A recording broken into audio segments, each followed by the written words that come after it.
Ladies and gentlemen, thank you for standing by. Welcome to the Disability Competent Care Webinar Roundtable Series. At this time, all participants are in a listen-only mode. Later, we will conduct a question-and-answer session.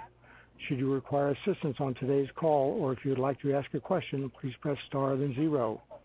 I would now like to turn the conference over to our host, Mr. Chris Duff. Please go ahead, sir.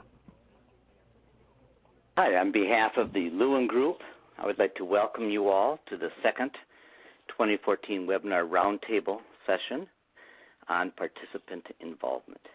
As David stated, my name is Chris Duff. I'm a disability policy and practice consultant.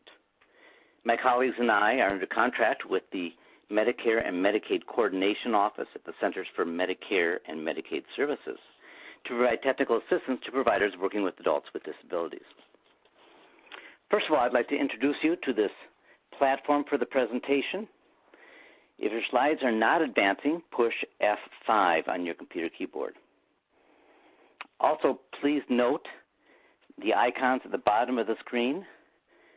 The blue one on the left will open a chat window, which I'll talk about in just a minute.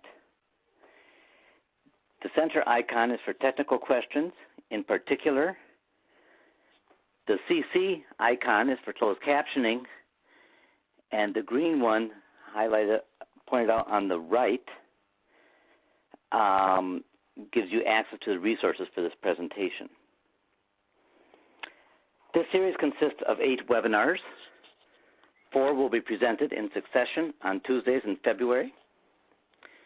We'll take a 2-week break, and then we'll resume with the next 4 starting on March 18th. Last year, we published a comprehensive disability competent care, a self-assessment tool describing the disability competent care in 3 key components: individualized care coordination provided by an interdisciplinary team, redesigned primary care delivery, and flexible long-term services and supports.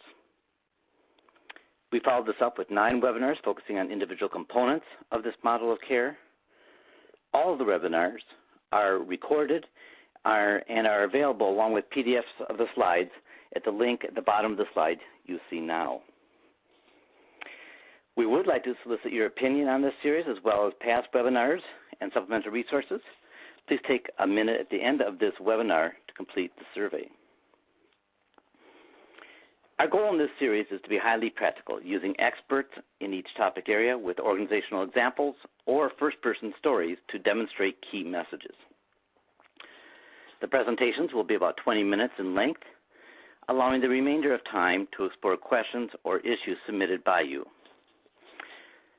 If you click on that chat icon, it'll open a small chat window, and the purpose of that is for you all to basically chat among yourselves, where you can make comments, you can pose questions to each other, and so on.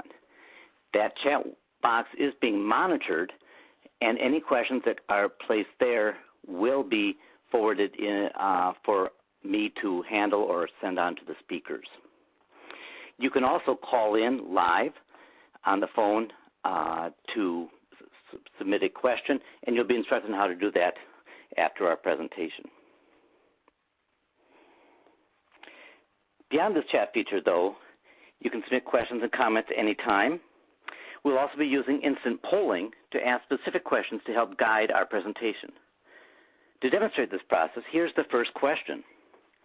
What type of organization are you working within? Health plan, AAA or ADRC, consumer advocacy organization, governmental, or other? Please make your choice and submit, and we'll all see a tabulation of the answers shortly. Today we are exploring the opportunities for and the values of participant involvement. Most governmental programs and all the dual demonstration projects require a formal stakeholder involvement process. Our goal today is to show specific strategies used by disability competent plans and to spark additional ideas and suggestions from you. Specifically, our goal is to help organizations move beyond simple compliance and actually get significant value out of involving participants in service aspects of your program. Is it possible to go back to that last slide where we saw the results of the survey? I only saw it very briefly, but what we What it showed is the majority of attendees are from health plans. That's similar to last week, though I'm very glad to see that there's a lot of ADRC and AAAs, as well as government. So we have a nice representation from across types of organizations. On slide 6, our presenters today are Ben Howdegi, who is the Disability Program Manager at Inland Empire Health Plan in Southern California. IEHP, as it's referenced, has been serving adults with disabilities for over 10 years and has made a concerted effort to continually refine their strategies to learn from the experiences of their members and allied supporters and advocates.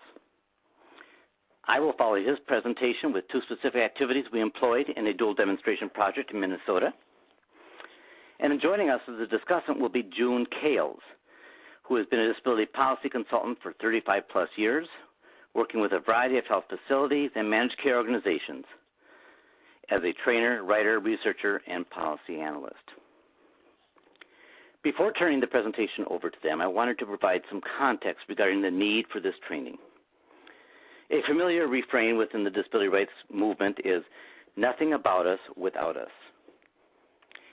Meeting this expectation is not just about meeting regulatory compliance, but is simply good business practice. Involving your participants in the development and oversight of your plan and services has both quality and marketing benefits. As this slide shows, your participants can help your organization understand the issues they face and how your services can meet their needs. They can also provide meaningful and timely feedback on services and help refine your services. Today we'll focus specifically on the programmatic level of participant involvement. This slide shows, or the previous slide shows, that there are many levels of involvement from the federal government. There's advocates at a national level, all the way down to the other extreme where people are interacting with the health plan about their own individual needs. What we're focusing on is at the plan level, at the local state, about how they and how you all engage your consumers in the delivery of your own plan. With that as an introduction, I'll now hand it over to Ben for his presentation. Thank you. Good morning. Good afternoon. Today I'm going to be talking about our experience with participant involvement and specifically our Persons with Disabilities work group. As Christopher said, we have been serving persons with disabilities for over 10 years. And we've had a disability program manager in place for about the same time, 8 to 9 years. We have several strategies to engage participants, from members to community-based organizations, external community partners. First one is the Persons with Disabilities work group, and I'll talk more about that in a bit. We also have the Persons with Disabilities work group is for our members who are seniors and persons with disabilities. Our Public Policy Participation Committee is for our members who have Medicaid, and that's a separate committee, work group of Medicaid members. We also participate in the Inland Empire Disabilities Collaborative. It's a collaborative of professionals that serve seniors and persons with disabilities in our 2-county area referred to as the Inland Empire. And the newest group that we have is the Coordinated Care Initiative Stakeholder Advisory Committee, which includes all those organizations that will be involved in CCI, from CBAS centers to IHSS and home support services to public authority and advocacy groups. The Persons with Disabilities work group is an advisory committee of 20 to 30 seniors and persons with disabilities. They have diverse disabilities, diverse ages, and we also select based on diverse geographic areas of the county, where we serve 2 counties in Southern California. We serve rural areas, we serve urban areas, we serve mountain communities, we serve desert area. San Bernardino County is one of the largest counties in the nation. And so we want people from diverse areas of the county so we get their perspective of accessing health care in those rural areas. We also include community-based organizations. We've had representatives from Health Insurance Counseling and Advocacy Program. We've had representatives from the Independent Living Centers. We've had representatives from In-Home Support Services.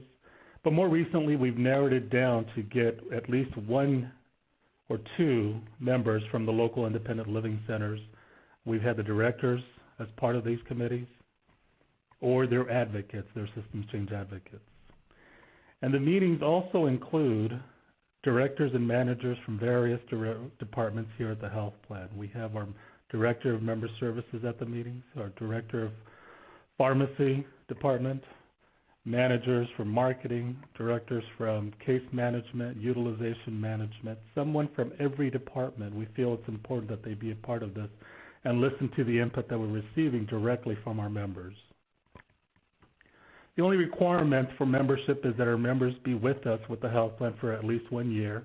And the reason for that is because we want them to experience utilizing services, accessing services, calling our member services line, going to their doctor, their specialist, accessing health education programs. We want them to have at least a year of experience.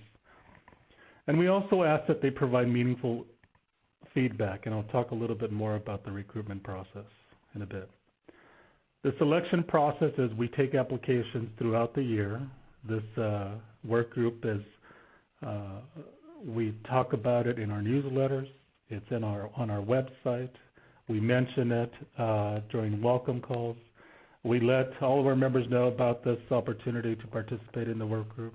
They can submit an application by phone or a paper application. And then the committee scores those applications from 1 to 5, 5 being best. And we select, again, 20 to 30 members to join us depending on those scores. The questions that we ask is we ask them about their disabilities. And that question is important because we want a diverse group. We want people with physical disabilities because their experience in accessing care will be different from somebody who has a sensory disability to others with cognitive disabilities. So we ask about their disabilities. And the selection is based on that, the diversity of disabilities, diversity of age, and diversity of the area that they live in. The structure of the work group is there's a term of 1 year and there's a 2-term limit. So they can apply again for the next year. And we typically bring back 5 members from the previous work group so that way there's continuity as we move forward. Meetings are held quarterly here at Inland Empire Health Plan. And we provide a $50 stipend, and that stipend is meant to assist our members attend, to pay for transportation, to pay for caregiver to bring them, to pay for babysitter, whatever the need may be. That stipend is to assist them. There's some great outcomes that we've had because of this work group. First one is we've learned that members do use technology to access health information. Not too long ago, our assumption was that because we serve low-income individuals that they may not have access to or utilize technology like smartphones to access information. And through various work groups that we've had in the past couple of years, we've asked the same question at every meeting, at every new meeting when we get new members, and we've asked them about their use of technology. And surprisingly, they do use technology. They use their smartphones, and at times we see them actually using it during our presentations when we're showing them, for example, our new website, our redesigned website. We asked them for their feedback, and they were accessing the website on their smartphone. So we learned that technology is being used, that we need to rely more on technology, our website, to communicate to our members, to provide information to them. Second thing we've learned is members like our newsletter articles and the community resources that we published in them. The challenge was to provide our members with meaningful content, relevant content, while maintaining an 18-point font on the newsletters. We published them at an 18-point font to ensure accessibility, readability, and the concern was that it might have been too long. Well, when we showed them our newsletters, when we asked them for their feedback, they all loved the format, they loved the 18-point font, but they wanted more. And this was surprising to us. We thought that less would be better. They like the articles, they read the articles, they're relevant to them, and they also love the community resources that we place in them. We always put 3 to 4 community resources that kind of tie in with the topic of the newsletter. Another interesting thing we learned is that the health risk assessment that we conduct on our members, we found out that many of our members had confidentiality concerns in filling out those surveys and answering phone calls, questions over the phone. We learned that one of the questions specifically that asked about drug use or substance use, most of the group told us that that's probably a question that they wouldn't answer on paper, but they might be more willing to answer in person or via telephone survey. They might feel more comfortable doing it over the phone than putting it on paper that they have a substance use or alcohol problem. We also learned that our members want providers, doctors' offices to understand people with disabilities and their experience. And we learned this through when we were asking them about our disability awareness trainings that we have here at the health plan. We provided them with the videos, the content, and they really liked them and enjoyed them, and they wish that everybody that they come in contact with was trained on disability awareness, including their providers, because they pointed to that doctors sometimes are not aware of the experiences of a person with a disability, the barriers that they may face. And the last thing we learned is that many of our members have transportation challenges, especially in this large geographic area that we serve. Like I said, we have some mountain communities, we have some desert communities where it's very rural, no transportation to and from the rural to the urban areas, and it's a challenge. It's something that we look at and consider all the time. In fact, we do provide transportation to our members who request it to attend our Persons with Disabilities work group. If they ask for assistance in transportation, maybe the $50 is not enough to cover the transportation. Maybe they live an hour away via public transportation. We will provide a cab or wheelchair accessible transportation if requested upon request.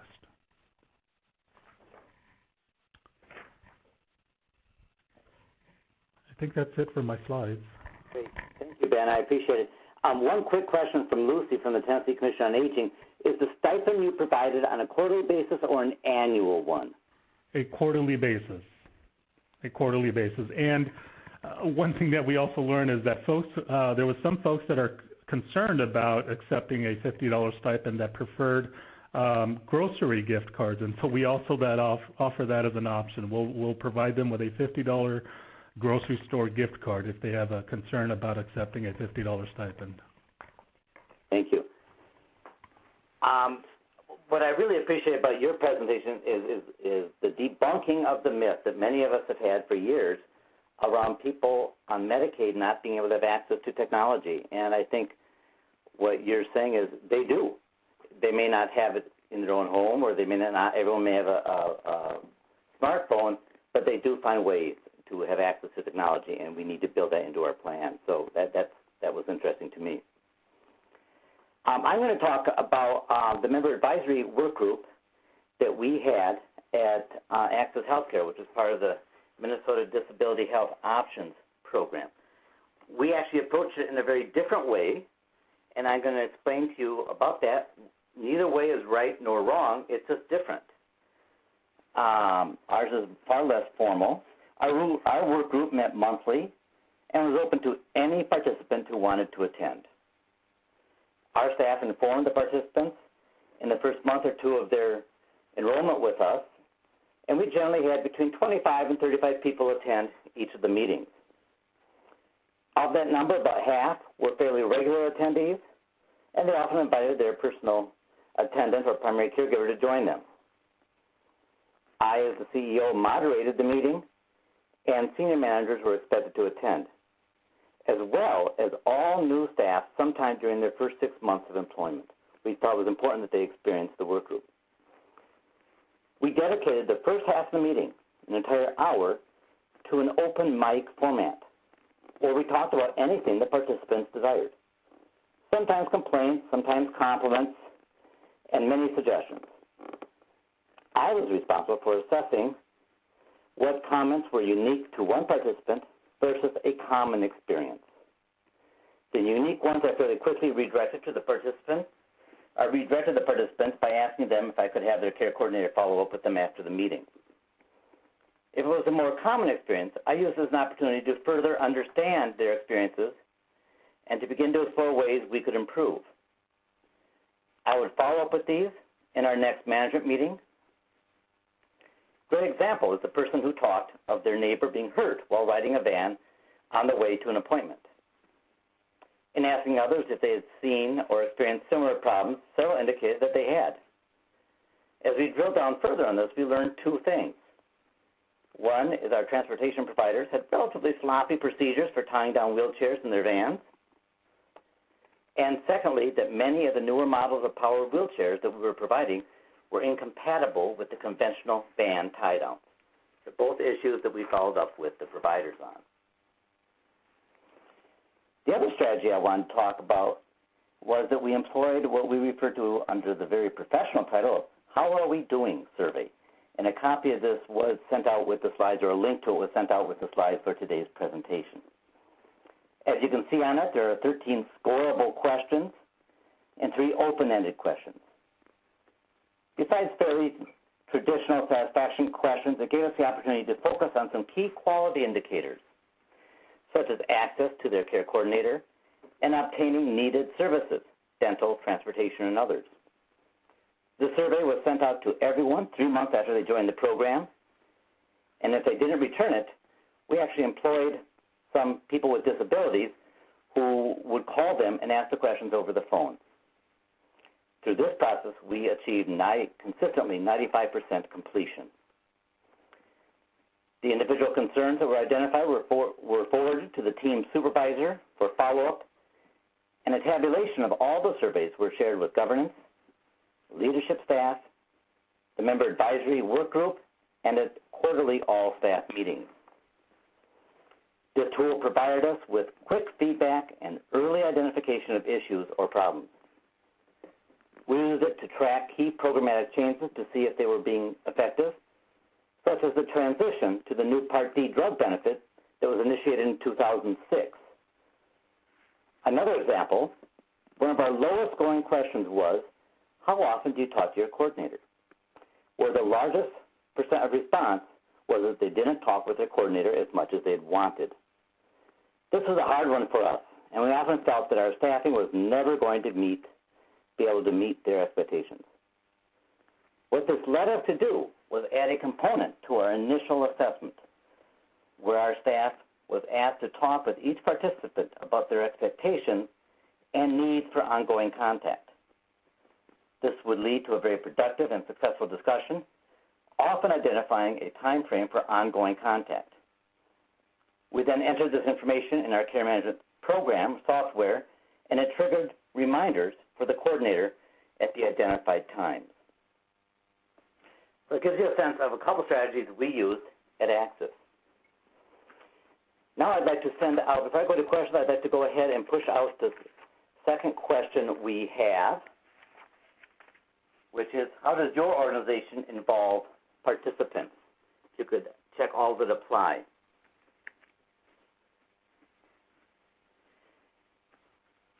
Now I'll turn it over to June Kales for her thoughts and comments and questions. Yeah, thanks to both of you, Chris and Ben. I think you give us quite a few strategies to consider weaving into participant involvement options. So I have 2 questions.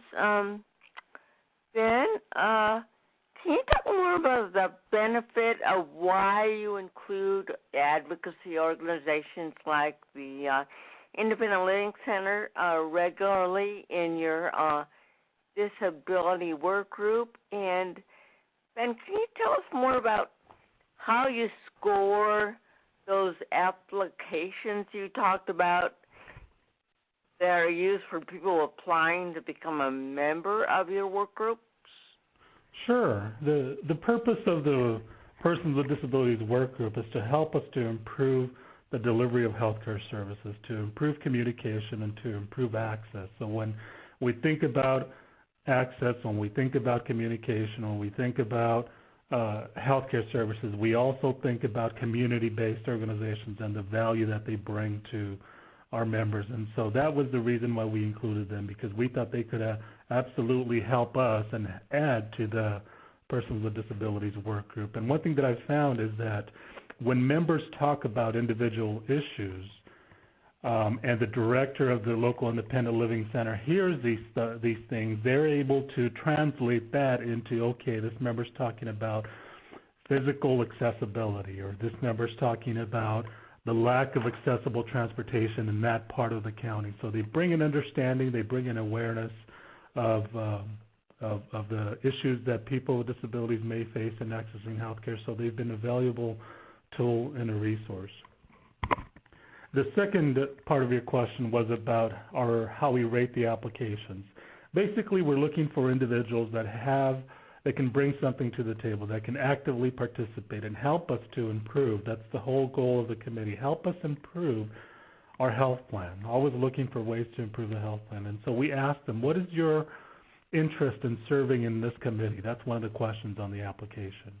And we get great responses to that. We get folks that have been a part of the in-home support services advisory committees before. They've served on commissions, they've served on boards, or they have a long history with us. Maybe they've been with us for 5-10 years, and they have a lot of experience, and they can bring that to the table and share their experience in accessing services. Some of them are fairly new, and so we also look for that also. If we see that somebody's been with the health plan maybe 2 years, and they have some great suggestions, we rank those at a bit higher. And so we rank them based on their answer, on their interest, why they want to serve on the committee, and just overall, do we think this person's going to contribute and help us? And we do rate also when we see something that maybe somebody wants to bring to our attention, a complaint. We also see that as an opportunity. So just because somebody may have some negative things to say about us doesn't disqualify them. We will absolutely consider them. In fact, I welcome those opportunities to hear the challenges that they may be facing in accessing health care. Thank you. So Thank you, Ben, Ben. you have a lot more applications than you have more applications than you can accept? At times we have, and there's times, last year we did not receive enough applications. So what we did is I got a list of 500 members who matched the requirement of being with a health plan for a year, had a disability, and we called them. We made outbound calls and just to inform them about the Persons with Disabilities work group, asked them if they wanted to be a part of it, and we came up with about, out of the 500, I'm thinking we got about 50 or 60 good applications that we were then able to pick about 20 people to join. So sometimes the recruitment that goes on our newsletters, on our website is not enough, and we have to send out letters. We've done letters in the past also. We've sent out letters recruiting new members. We've made outbound phone calls, and so we'll try to get anywhere from 60 to 100 applications to review each year. Wow. Thanks. Chris, back to you for a bit. Yeah, as you saw in the last survey, it was interesting that the respondents all showed that you're using many of these ways to involve participants. Largest numbers advisory committees, so many of you, or almost half of you, have those in place. Interesting volunteer activities is higher than I expected, and other ways. Two things from this. One is I would hope that people could submit in their chat other ways that they involve consumers that gave you some value. I think that'd be good for us to learn about. And then the governance or board committee, I think that's interesting, 22%. That was one question that was submitted to us that I wanted to have both Ben and I respond to. At Access Healthcare, we had some people with disabilities on our board. We were a somewhat different structure that I don't need to kind of get into. So we had some people with disabilities on the board, but we did not have any actual members or clients on the board. So I think that was something that we were weak on, that we tried to compensate through some other structures, but we at Access did not do that. Ben, at IEHP, do you have participants participating on the board or committee in governance?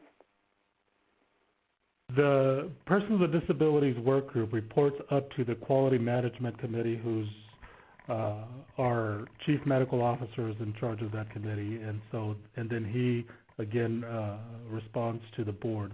Our governing board, because we're a local initiative, is comprised of supervisors from the 2 counties that we serve, board of supervisors from the 2 counties that we serve, 2 from each county, and 3 members of the public. I don't believe we have members on that board, but the Person with Disabilities Work Group does report to the Quality Management Committee, which then reports to the governing board.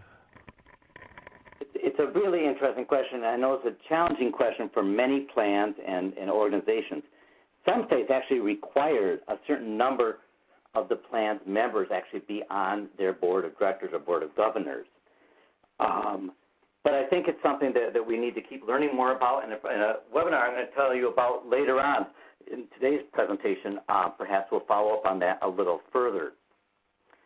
At this point, I'd also like to put forward the third polling question we have for you, which is, if your organization surveys your participants beyond the annual CAP survey or annual standard satisfaction surveys, how much value do you get from the surveys you use? Do you get significant, moderate, minimal, or you don't currently participate? You don't currently survey your participants? That would be helpful for us to learn. So I'm going to turn it back to June for a question or two. Sure. Both of you. One thing that seems to be a common issue is that there always seem to be a few members of these advisory groups or work groups that dominate the discussion, the conversations, and how do you handle that situation without being, discounting or disrespectful? What have some of your strategies been? Ben, you go first, maybe.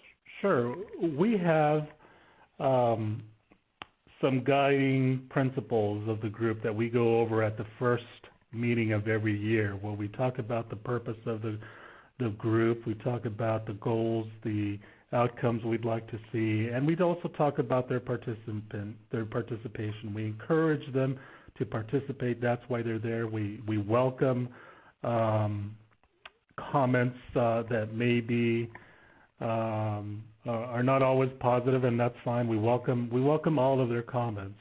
We do ask them to limit their comments to general comments and not so much personal items that they might be going through, but just general comments on healthcare, on access, on doctors' offices, on durable medical equipment, and that tends to help. Just a brief reminder at every meeting that we welcome their input, but please try to keep it general and not on issues that are specific to them. And another thing we've done to help this is that at every meeting we have our member services representatives there to assist our members with personal issues at the end of every meeting. When the member walks into the meeting, they have a slip they can either fill out, or at the end of the meeting they can sit with a member services representative that can help them with anything that might be personal. And so I think that helps, because they may come to the meeting wanting to share about their very personal experience.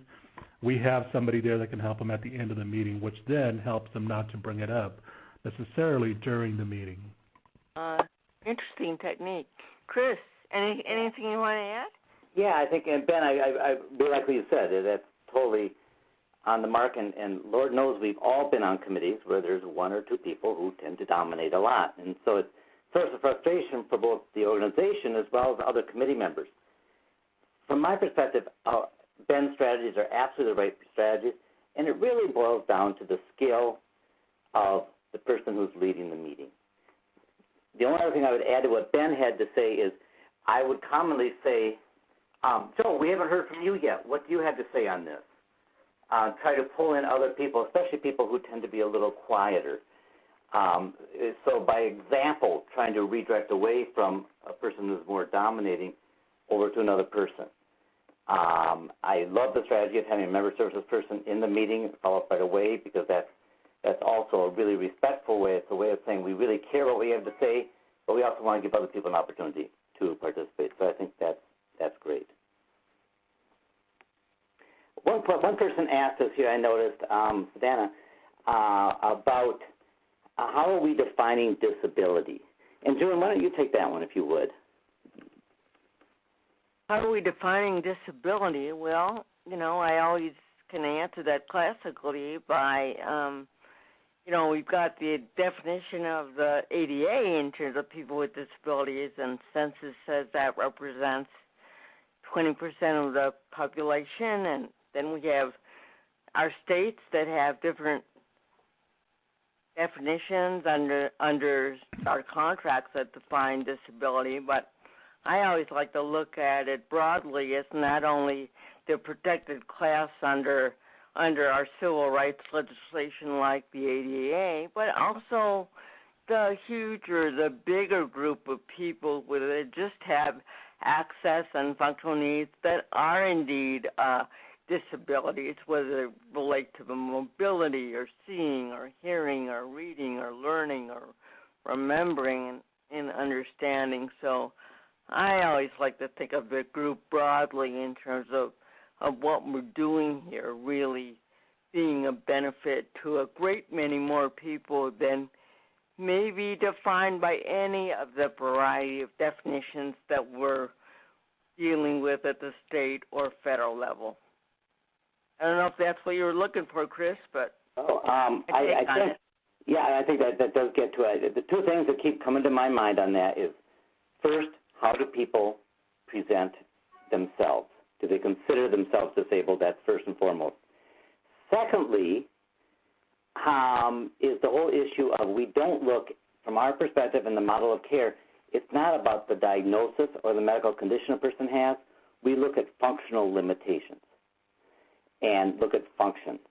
And that then leads to the definition of what their needs are and so on. So we take a functional perspective versus a medical perspective.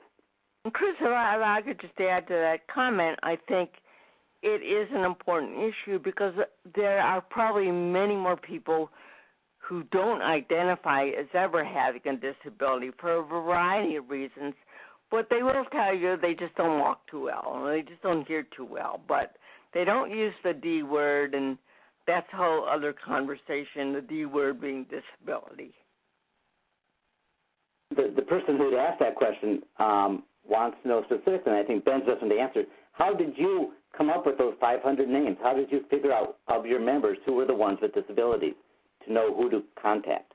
The easy way to do that is by Medicaid aid codes. If you are a person with a disability, you qualify for Medi-Cal based on Medicaid based on your disability. You're assigned a unique Medicaid aid code, and that's how we pull those numbers. If they have an aid code that starts with a 1, a 2, or a 6, that identifies them as a person with a disability. That's great. Let me just caution people in some other states. Different states have different reliability with their data. When I was in Minnesota, that was not a reliable way for us. It really boils down to how the state manages the data and puts on the system. So that's certainly a question that I think you really need to answer and think about and then figure out how you handle that internally. And that's the technique that we use because we needed to find a quick way of finding folks. But if somebody calls and they want to join the committee, they're absolutely welcome to. In fact, we've had parents that have children with disabilities. They come on behalf of their child or adult son or daughter, and they come to the groups as well. Interesting question from a colleague of mine, Judy, in Illinois. Of course, she asks among the toughest of questions. Illinois requires managed care organizations to create consumer advisory boards of, quote, randomly selected Medicaid enrollees. How can we ensure maximum engagement of a randomly selected membership group who may not be interested in being on the committee? So how do you ensure random diversity on your committee when it's a voluntary process? Ben, do you want to take a shot at that, or June? Oh, Judy, what comes to mind is that, if you throw out a big enough net, even if they're randomly selected, then you would still be able to employ some of the strategies that Ben talked about in terms of narrowing down the group to a workable size group. So random, I am assuming, doesn't necessarily mean you have to take everybody that's randomly selected, that you could still do some further application processes from there.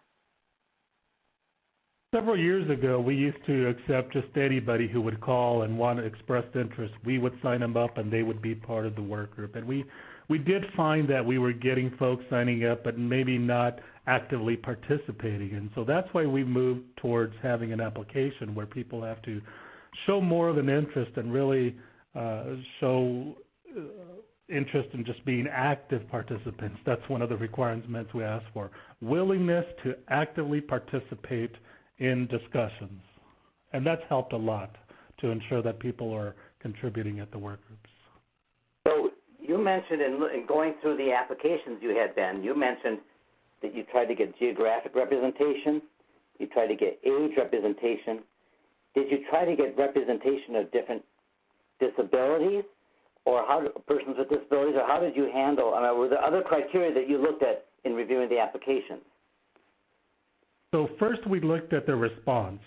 What is your interest in serving in this committee? That was the first thing that we looked at. The second thing we look at is once they're all rated, then we look at diversity in disability, diversity in age, and diversity in geographic area. So let's say we have 10 people that got a score of 5. We then would look for 5 people from one county and 5 people from another county, as opposed to just taking the top people. We would look for that age, geographic area, and diversity of disabilities. I wanted to pipe in here with an underlying question that always seems to be under the rug in these conversations, and that is, for both of you, what kind of criteria do you apply to make sure that the involvement of members, of participants, is really meaningful engagement and not some kind of tokenistic gesture or token engagement? Well, one thing that I do is if we have a presenter, let's say I have somebody from case management come and talk about a new program that we have, and they may ask some questions from the group, and they get their questions answered, and we ask further follow-up questions. I facilitate the work groups, and so I always interject and ask for more explanation of the answer. Why do you feel that way, or what do you think we could do to improve that? And just ask for more clarification, so that way they're really just expressing themselves fully. They really are providing meaningful, instead of just yes or no, we like it or we don't like it. Well, why do you like it? Just digging deeper, I think, it really makes it more meaningful when we ask folks to dig deeper into their answers. I think I agree with what Ben's saying. The one thing I kept telling myself, and this is myself as a highly verbal person, is to shut up at these meetings. That basically, I think it's important to listen. First and foremost, our role in those meetings is to listen. And I tried to keep the agendas brief, so we didn't fill them with all sorts of information and details. So that was one thing, is that to make sure that we consistently listened, and we always tried to get a couple people weighing in on every subject that we were discussing.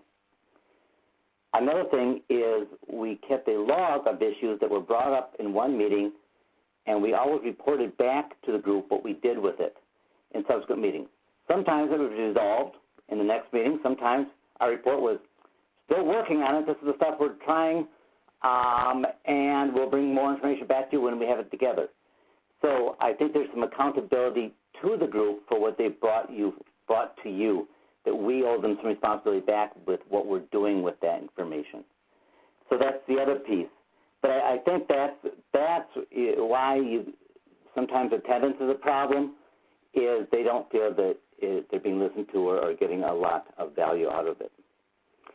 This might be a good time to go back to the results of that last push poll that we sent out. And it's interesting that only 7% of you found that there was significant value in the surveys that you guys currently use. 41% said moderate, minimal, and almost as many, almost 40% said they don't currently survey your participants. I guess I would really encourage organizations, if you don't survey or if you're not getting much value out of it, to step back and say, why are we doing this? Some of the surveys are mandatory in order to do comparisons across plans and so on. But one of the main purposes of our How Are We Doing survey was so we didn't have that lag time between when they joined us and when they may first get surveyed. Another idea would be just to do some random calls. We actually hired members, and anyone who would get a call from one of our members, they would always get a letter in the mail before the call was placed telling them that a member would be calling them, and if they're not comfortable talking to a member, they should say that at the very beginning. And then in the phone calls, they acknowledge that. I don't think we ever had any member who said they weren't comfortable talking with another member. They actually liked that. The problem was keeping the conversation on topic. Often they ended up being quite involved. So I think if you're finding minimal benefit or moderate benefit, I would encourage you as an organization to step back and ask yourself, are the questions wrong? Are we missing the mark? What is it? Because I think what we're being challenged to do by our participants as well as our payers is to make sure that we do listen to the participants and that we learn from what they're having to say and apply what we are learning. Chris, Jude here, I'd like to ask, with your survey, you would initially send it out, and then the people, or if you didn't hear from people, you would call. Is there a breakdown of who would respond to the call who didn't respond to the survey? And the reason I ask is that currently with what's going on in our healthcare is that people are getting bombarded with things in the mail. And we always wonder about who even looks or can read or can access the information they get in the mail. So do you have any sense of the response rate from your mail versus the response rate when you reached out and called them? Just a very quick response to that was the majority, probably about 50-50, 50% returned in paper, probably even less. Most of the surveys were completed as a result of the phone call. So the phone kind of increased the accessibility? Yeah, and I think I think some of it also gave a connection that they liked. They liked having someone to connect with the organization who wasn't their direct care coordinator. Ben, you had some comments on the last survey. Yeah, I just wanted to say the CAP survey, the one way that we make the results more meaningful is that we actually get the results from the CAP surveys, and we actually kind of do a survey in front of the group. We ask them the same questions that the CAP survey asked, and then we ask them for their feedback on why they answered that way. And that really helps us to understand the results, because it's great to get the results. We see what our members are thinking, how they're rating us, and what they think of their health care. But it just gives it more meaningful, it's more significant when we ask them, why do you feel that our members answered this question this way? Why do you think we're rated lower on this or higher on that? And to be able to go back and say, can you help us understand this more clearly? It just gives it more, makes that more of a significant survey results. That's really nice. So you're taking one listening to the member strategy and bringing it to another to help you understand it. Yes. That's great. I really like that. I think that's very good. Judy from Illinois asked again whether we allow people to participate telephonically, and we certainly did. people, and we always had between 5 and 7 people who participated by phone. Sometimes there's some sound quality problems, but generally that worked pretty well. Do you, Ben? No, we have not. We've never done that. It might be because we provide a good lunch for folks, so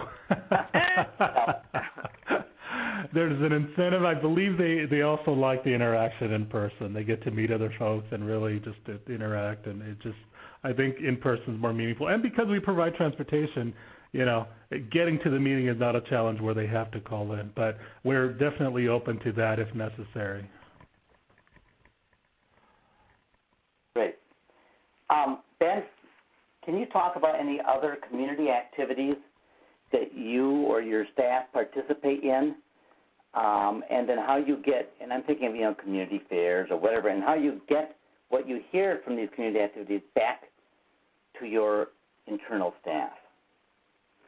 Absolutely. Our disability program staff are very involved in the community. I participate on many commissions and boards. I'm on the IHSS advisory committee for our local county here, just various committees that I serve on, and that's the purpose of that is, of course, to build those relationships with our community partners, but also to get feedback, and I get great feedback anytime I'm at a community fair, anytime I'm at an advisory council.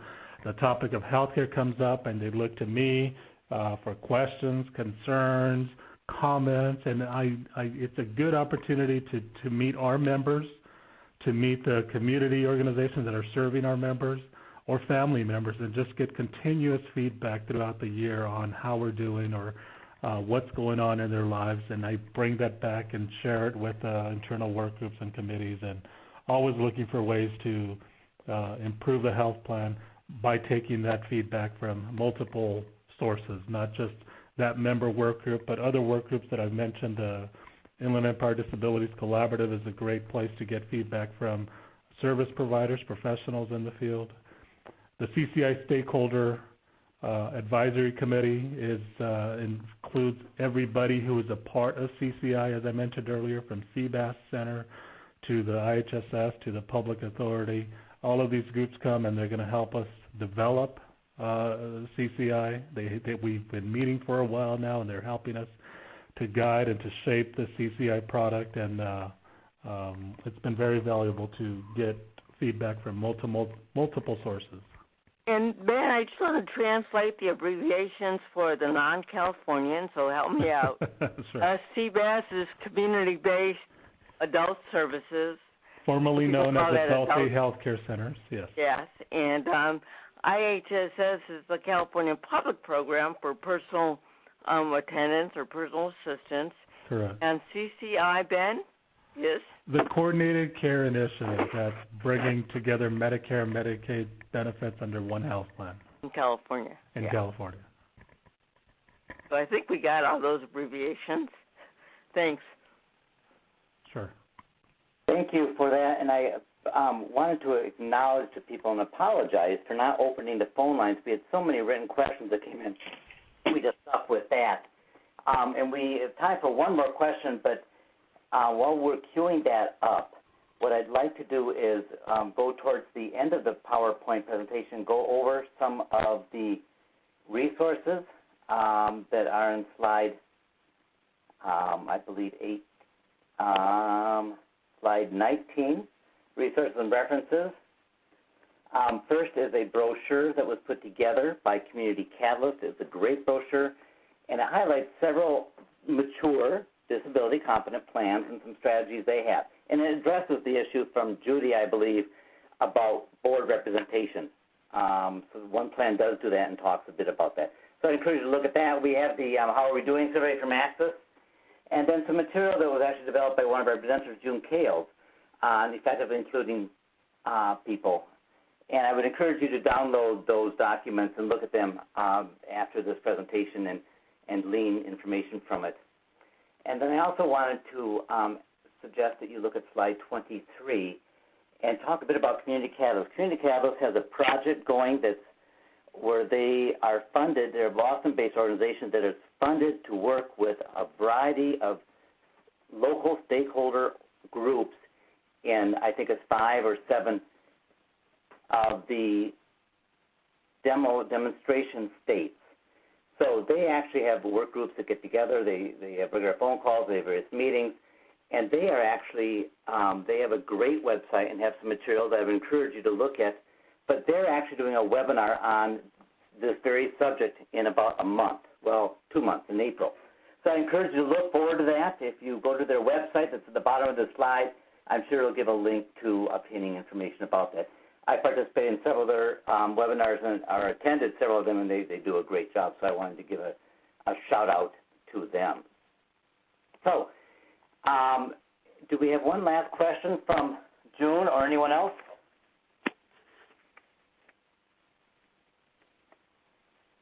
Okay, if that's the case, I think what I'd like to do is then call people's attention to a few other things. First is the satisfaction survey that we have provided a link to. I believe that's slide 16. I would encourage you, if you have a minute at the end of this presentation, to fill that out. It would really give us feedback, not only about how this presentation went, but also about future topics. We're always trying to make sure that our topics are meeting the mark of what people are struggling with today, not just what we think they're struggling with. So the more you put down in there, the more helpful it is. You can also feel free to contact any of us at the emails provided on slide 19. And I also wanted to encourage you to spend some time going around the resources for integrated care website. That's slide 21. And there you can download the Disability Competent Care Self-Assessment Tool and a whole variety of other materials related to the demos. We'll be putting all of these all the webinars are put up there for your reference. All the material with the webinars is also there. And as we prepare further materials, they'll be posted there. So I encourage you to periodically go to that website to obtain more information.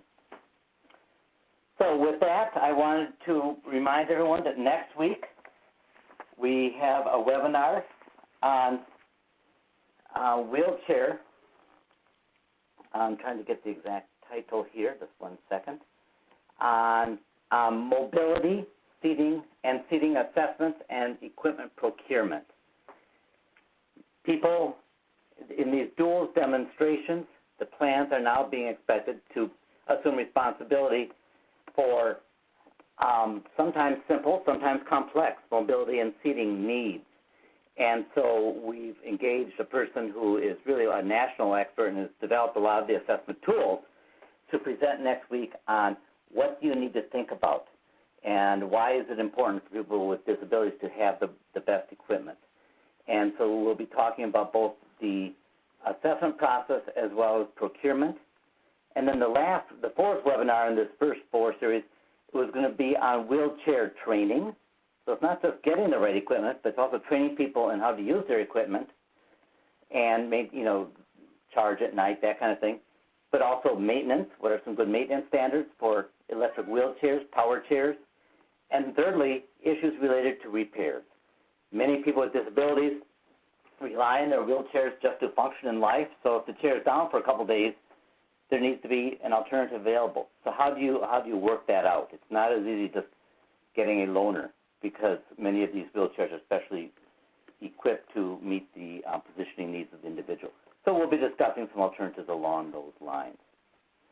So with that, I wanted to thank everyone for attending today's webinar, and I do hope you'll spend some time looking at the resource material and filling out the evaluation and giving us your ideas for the future.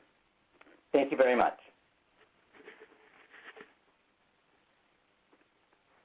That does conclude our conference for today. Thank you for your participation and for using AT&T Executive Teleconference Service. You may now disconnect.